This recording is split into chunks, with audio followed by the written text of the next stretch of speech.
Um, there's some really great texts that have been written that contain many stories. What's a great thing about a lot of academic texts is that's not like one whole book you have to read, it's just actually several stories. So if you're interested about issues of racism and slavery in the Middle East, then I recommend a book called Race and Slavery in the Middle East.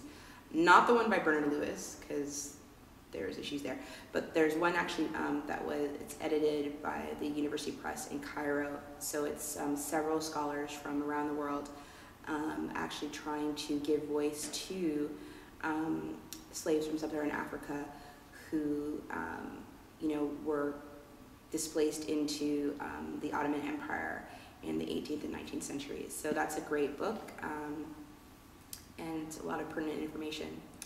Another book, if you're interested particularly in the slave trades to South Asia, would be Slavery and South Asian History by Indiana University Press. And again, it has several articles in it talking about a variety of histories of slavery in South Asia, including the really fascinating story of Malik Anbar, who was a slave from Ethiopia who rose to a very high political position in the Deccan, which is sort of more southern India, and also some very interesting information about abolitionist thought.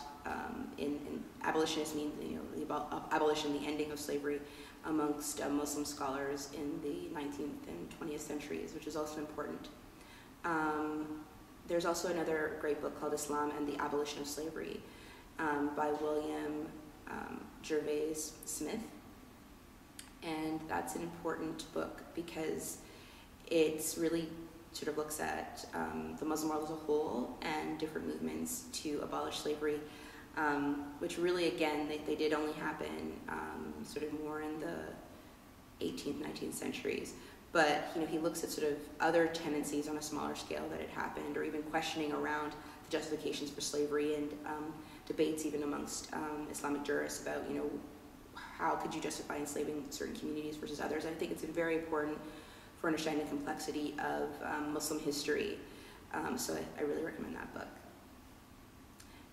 Also, if you go to my blog, there's a lot of articles you can find that are short and they're available online, so you don't have to pay for them, that also explore a variety of issues related to Black communities and slavery, and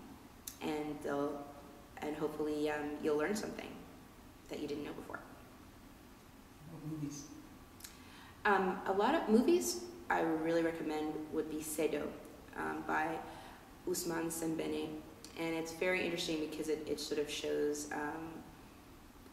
it's set in sort of West Africa, and you sort of see the different shifts that were happening in West Africa at the time as Islam came in, and then the issues around the slave trade.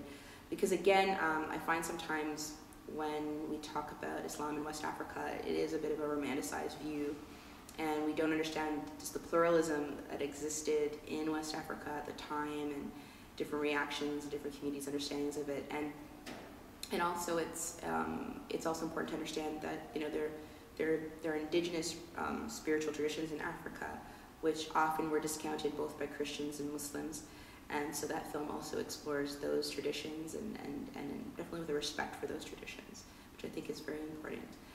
A lot of the work actually of Ousmane Sembene I would recommend for getting a history, both historically and contemporary, of West African Muslim communities.